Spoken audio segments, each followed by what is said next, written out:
Сәлем достар, бүгін сіздермен жеңіл салат рецептісімен бөлісетін боламын. Алдымен осылай 2,5 қасық таза миотымызды салып аламыз.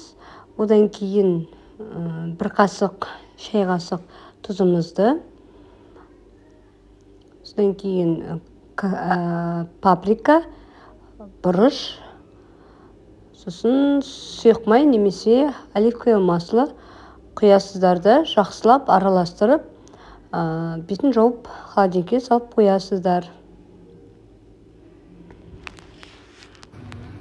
Одан кейін біз салатымыздың өзіне кірісетін боламыз.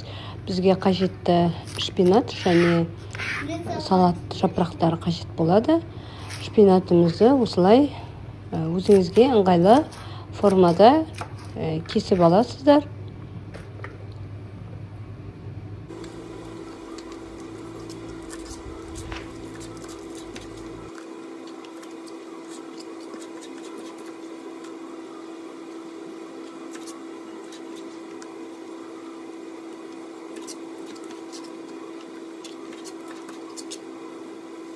Шпинатымызды толық турап болғаннан кейін үстіне салат жапырағын қажет мөлшерде турап алатын боласыздар.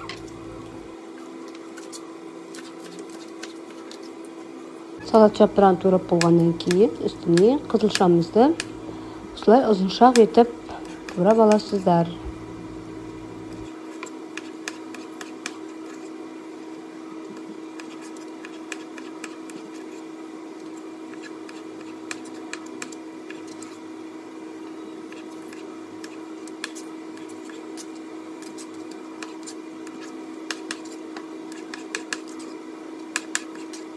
Қызылшамыздың барлығын турағаннан кейін үстіне уақыттап туралған грек жаңғағын қалауыңызша салсаңыздар болады.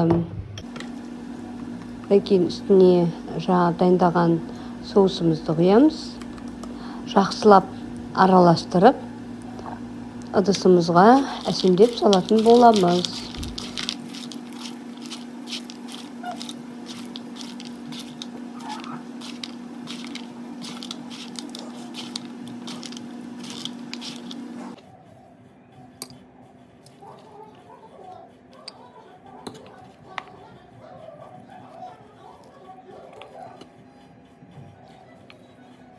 Салатымызды әбден араластырып болғаннан кейін осылай үстіне фетакса сиырын ұзыншақ етіп, немесе 4-5-тік етіп тураймыз да салатымыздың бетіне қоямыз. Одан кейін апельсиніміздің сыртқы қабығын алып, осылай өз қалауларыңыз бойынша әсемдесеңіздер болады. Астарыңыз дәмді болсын. Бізбен бірге болғандарыңызға көп рахмет. Лайк басып, пікір қалдырып отырсаңыздар болады.